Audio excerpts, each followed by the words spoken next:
Good morning, boys and girls. Welcome back, grade 6.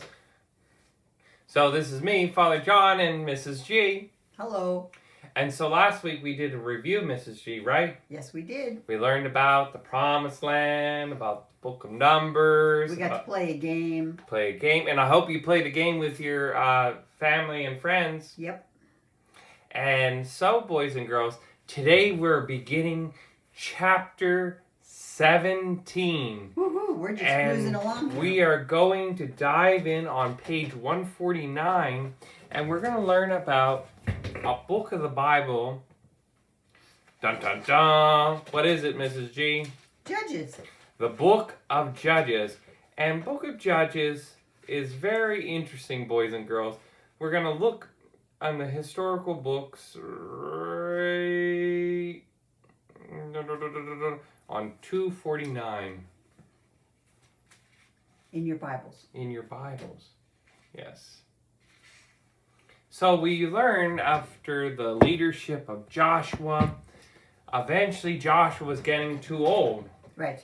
But he appointed 12 leaders, 12 tribe leaders of the house of Israel. Right. And they divided the country of Canaan up into sections, one for each of the tribes, except for Levi. Why didn't Levi get a section, Father? Because they were the priests. They were the priests. So and they lived in every city of the tribes of Israel, but they had specific duties. And they had property in the sense of the temple and their own houses. Right. So they had to provide for the Levite priests. Yes.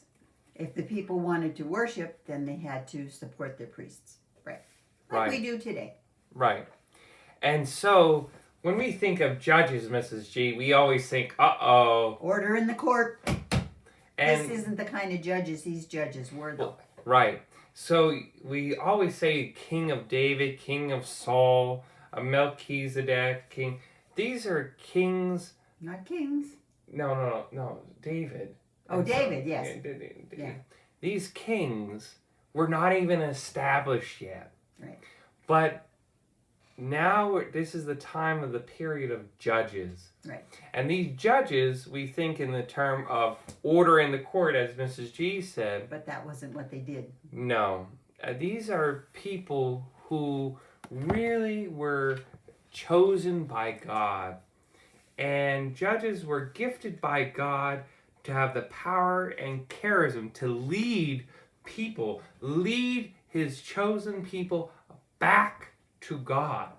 And also to help defend their land. Because what happened was when the tribes got split up and they went their various ways, they had to deal with things that they didn't have to think of before. Before they were wanderers in the desert, okay, they were nomads. Now they had property, they had land, so they had to grow crops, they had to raise cattle, they had to do all these domestic things. And in addition to that, they had their neighboring peoples around them who kept trying to invade them and conquer them, a lot like Israel today. So they had to be on their guard, and they weren't united. They were all split up into various sections before they could gather around the Ark of the Covenant. Now the Ark was in one central place, but the people were all split up, so they couldn't rely on the Ark for protection. So they kind of fell away a little bit from God. They ignored him for a while. They didn't turn to him in their time of trouble. And eventually they realized without God, nothing happens. Right. So then they started to pray. And they're asking for God's deliverance. Deliverance from all of these invaders.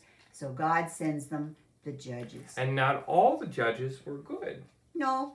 Some Just of them, like all the leaders that we have are not always good. But these leaders, they tried to do good because sometimes they fell into temptation, which we'll see today. But they always had a redeeming effect. God always forgave them. Right. And so, boys and girls, we're going to learn about several heroes of Israel. And 2 of them were women. Right. Deborah. Yes. Mrs. G, tell me about Deborah. Deborah. She was the first judge, actually. Okay. And she was a prophet as well. So she would advise people who came to her, like judges would do today. They'd give advice in their courtroom. And one day, Deborah told Barak, a military leader, God commands you to march on Mount Tabor. This is a very high mountain in Israel. Okay? Huge. He will deliver Sisera into your hands. Now, Sisera was the general of the Canaanites, and he had led the Canaanite army against the Israelites for 20 years. They were fighting them all the time. So Barak wouldn't go into battle without Deborah. So she went into battle with the troops. That's a leader. We lead by example. She went right in with the troops, and they put every Canaanite soldier to death. Okay, the only survivor was Sisera, and he fled on foot and found safety at the house of his friend Heber. But he was tricked by Heber's wife, Jael, who she was loyal to Israel. Okay, so she invited Sisera into her tent, fed him, and then while he was asleep, she killed him. So that was the end of Sisera, the leader of the Canaanite army.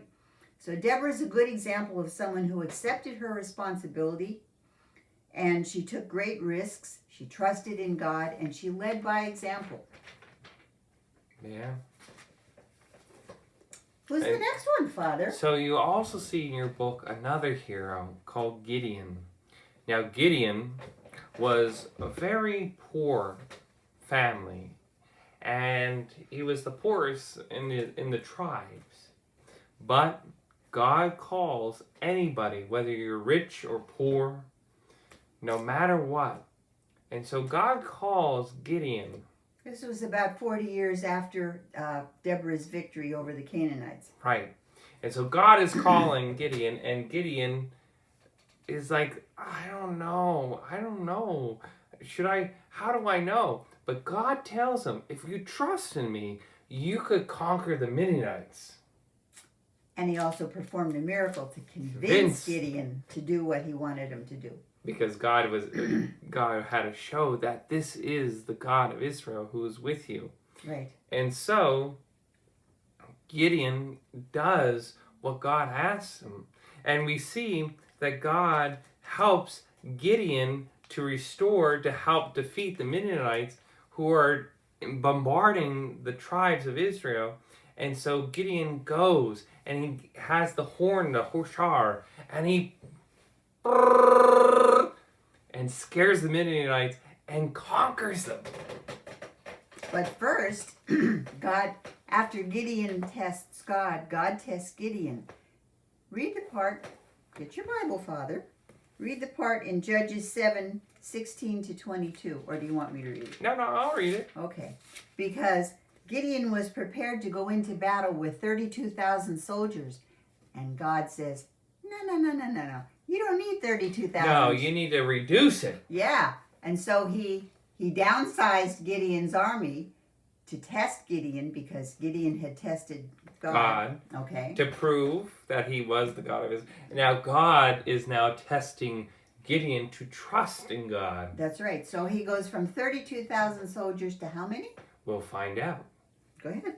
The Lord said to Gideon, you have too many soldiers with you for me to deliver Midian into their power, lest Israel vaunt itself against me and say, my own power saved me, meaning it was only man's strength that saved them, right. Not God. He wanted to prove to Gideon that even with a small amount of soldiers, God, could deliver Israel from the Midianites. So announce in the hearing of the soldiers, if anyone is afraid or fearful, let them leave now. And some of them did. Let them depart from the Mount Gilead. 22,000 of the soldiers left. Whoa! So now he was down to 10,000. Mm-hmm. Okay. But 10,000 remain. Right. The Lord said to Gideon, there is still too many soldiers. Mm-hmm. Lead them down to the water, and I will test them for you there. If I tell you that a certain man is to go with you, he must go with you. But no one is to go if I tell you he must not. When Gideon led the soldiers down to the water, the Lord said to him, "Everyone who laps up the water as dogs does with its tongue, and you shall set aside by himself. And everyone who kneels down to drink, raising his hand to his mouth, you shall set aside himself." Those who lapped up the water with their tongues numbered 300, but all the rest of the soldiers who knelt down to drink the water, the Lord said to Gideon, "By the means of 300 who lapped up the water, I will save you and deliver you from Midian into your power." So he went from 32,000 soldiers to 300. And he still won the battle because God helped him. Right. And so now you know that. Trusting God is a good thing. Right. We have to trust. God calls us at every moment of our lives, whether we're rich or poor, whether there's problems or crisis, whether if there's joyful times or sad times. God is always calling us to trust. And so Gideon was nervous. Gideon was like, how is this possible?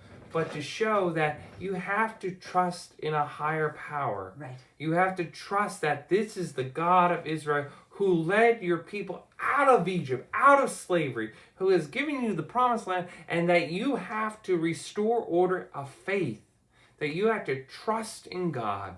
And so Gideon shows the people that God is still among us, still leading us. And so this happens in this period of the time of the judges that helps people to realize we must keep the faith and trust in God no matter what comes our way. That's true. So Gideon defeats the Midianites, and for a while there's peace. Then things start happening again. God sends another person, okay? Right. And you might have heard of this person. When you think of somebody in the Bible that's strong man, who do you think of? Samson. That's the guy. The Samson. man who is stronger than any other man in the world. That's true. Okay? Samson's parents waited a long time for a child. And so when God finally gave them a son, Samson, they promised that he would abstain. That means like we abstain from fish on Friday. Okay. He would abstain from wine, from unclean meat, and from cutting or shaving his hair. So they promised that he would never cut his hair, that he wouldn't drink wine or strong drink, and that he wouldn't eat unclean meat. And as long as this vow was kept, God would protect him. Mm-hmm. But, however, Samson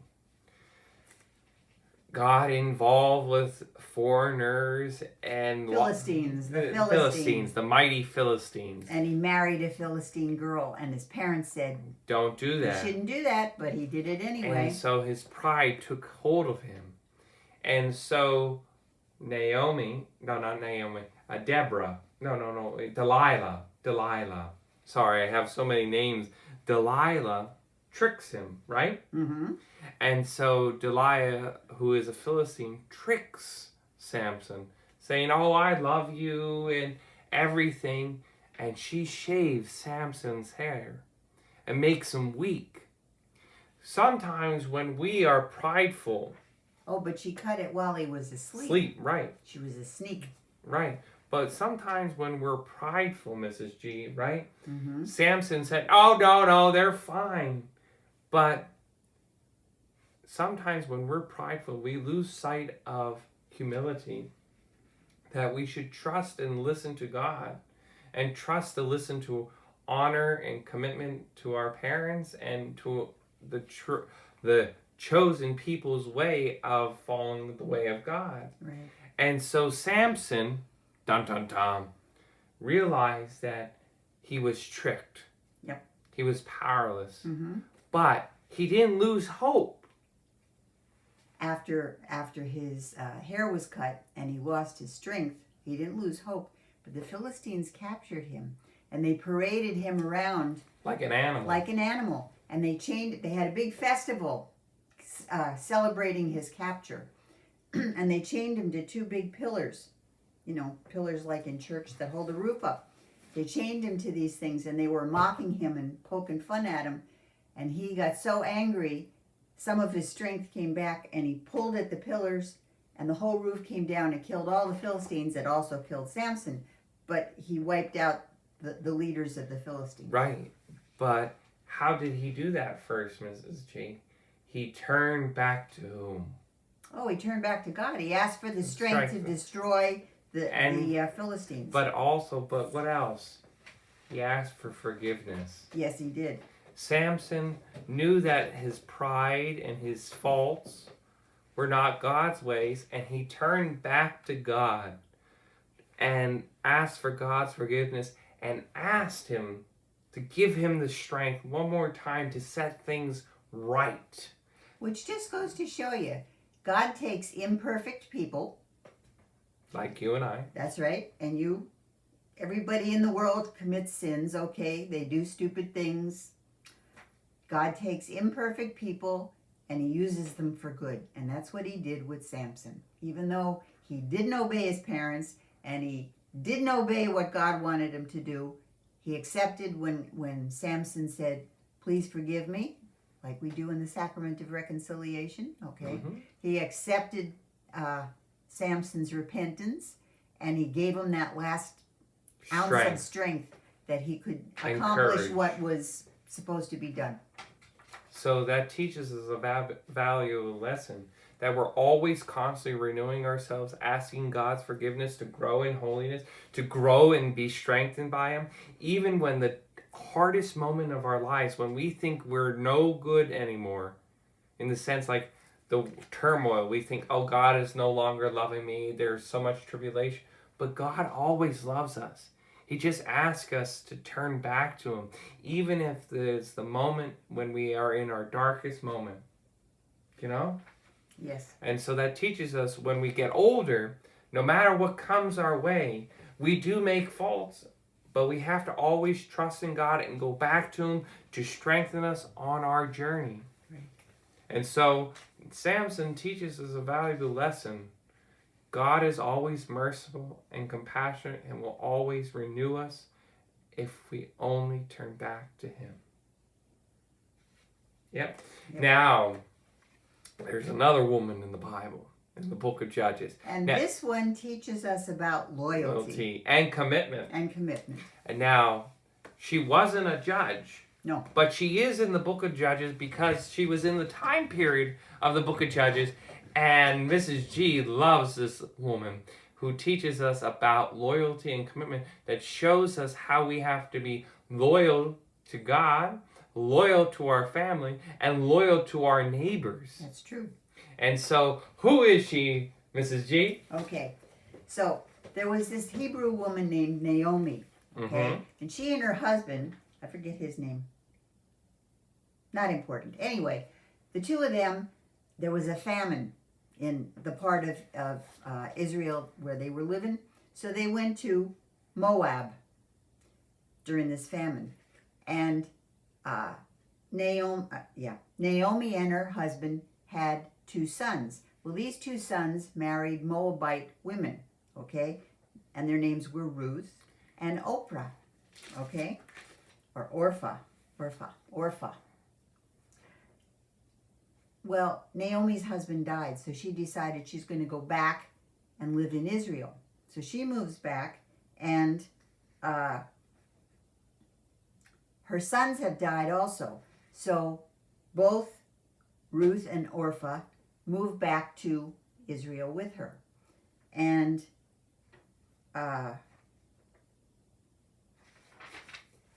she tells them that they don't have to stay in Israel, that they can go back to their original land, Moab. So Orpha decides she's going to go back. But Ruth says no. She said, how does that song go? Wherever you go, I will go. Wherever you lie, I will lie. Your people will be my people, and my God will be your God too. Okay? So Ruth stays and she didn't have to. This was only her mother-in-law. It wasn't her mother, okay? And her husband had died, but she stayed with Naomi. Naomi was getting up there in years. Ruth planted the crops and took care of her mother-in-law, which was a very loyal thing to do, okay? And Naomi realized that Ruth was sad, so she wanted her to be able to get married again. So she told her and be taken care and of. be taken care of after Because Naomi would die. Yeah. Right, and okay. so Ruth was being committed to Naomi, Right. and Ruth wanted to make sure, no matter what, her elders were being taken care of. Exactly. No matter what, No even matter if you're not blood related, Ruth wanted to make sure that honor and respect. we're giving to Naomi. Yeah. So And Naomi decided that Ruth needed somebody then to take care of her. So she told Ruth, go to the house of the man named Boaz. a legal landowner. Legal, yeah. He had a lot of Lot of property, land. rich man. And Ruth worked for Boaz. Right.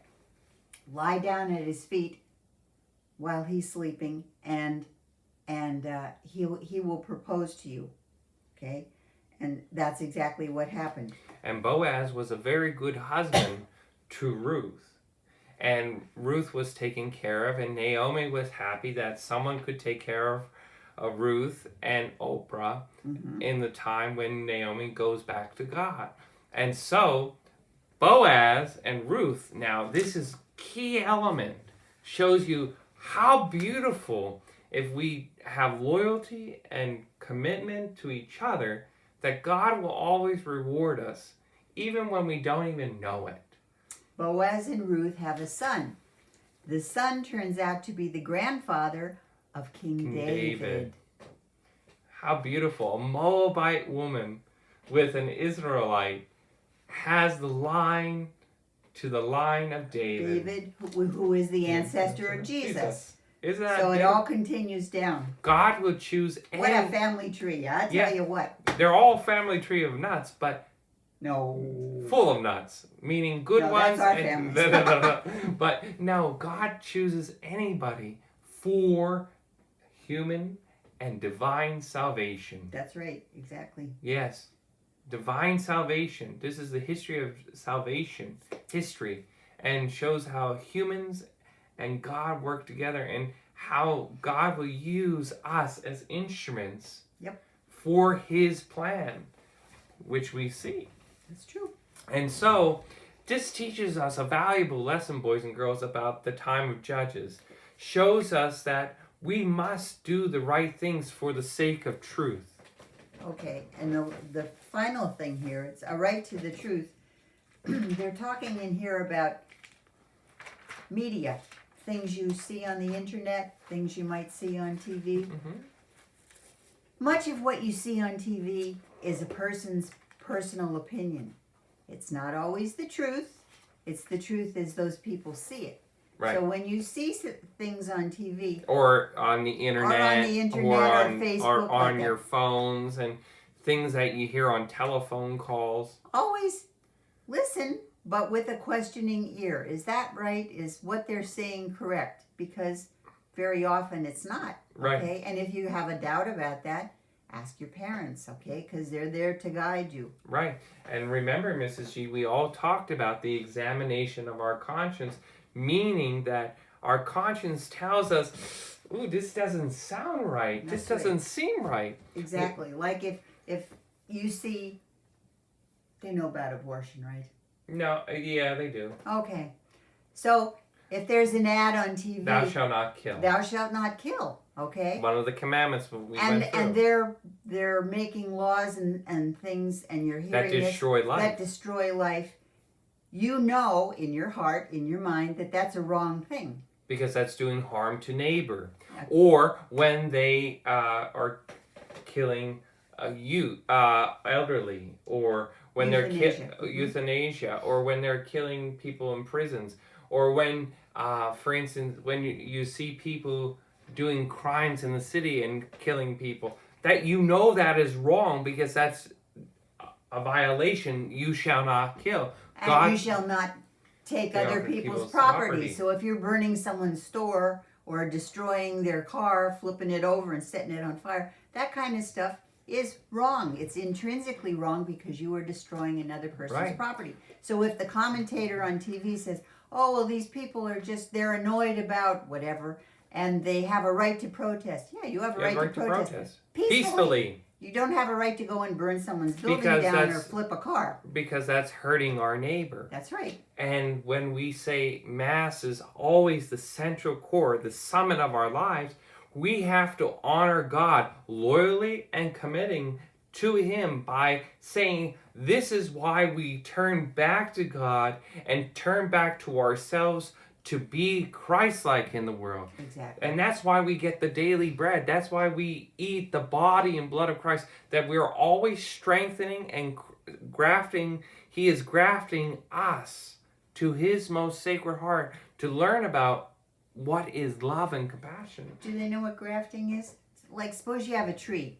You have an apple tree, okay? And it has branches like this. So there's a little crook in the middle. And you decide that you want to grow pears. Well, you can take a little cutting from a pear tree and you can graft it in that little spot there and bind it up. Pretty soon you're going to have an apple tree, but one of the branches is going to give you pears if it takes, okay? So that's what Father meant by grafting Jesus to yourself. When you receive the Eucharist. Because Jesus grafts us. That's right. Meaning He cuts away Right. anything dead and... He trims us up. Yep. Like taking off dead leaves off of a tree or a bush. Yep. And He gets rid of all the bad and stuff. He gives us graces and virtues. Every time you receive a sacrament, you get grace, sacramental grace.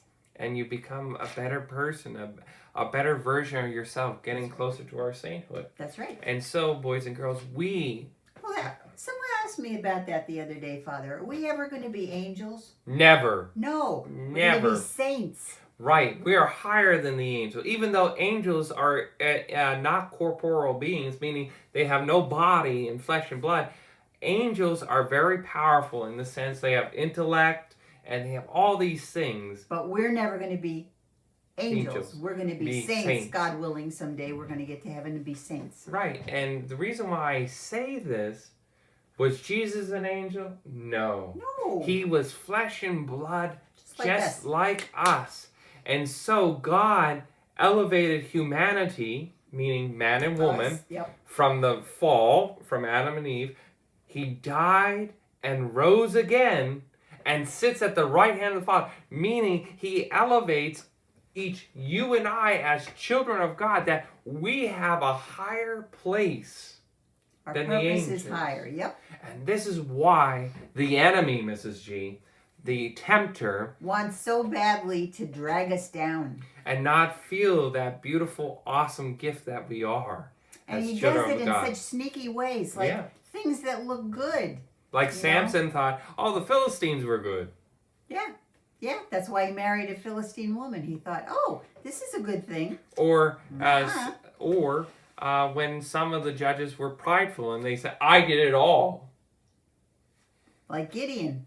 But Gideon trusted God and said, okay, In the end, I he believe went you. from 32,000 soldiers down to 300, and he still won the battle. And so that's why when we say, like Mrs. G, like when we say, like, you and I have multiple degrees in different fields of study, Right. but I didn't do it alone. Nor did I. I had help with family, and I help from God Himself that gave me the knowledge, that gave me prudence and understanding that I don't know everything, but it takes time. Yeah, each of you has talents. Right.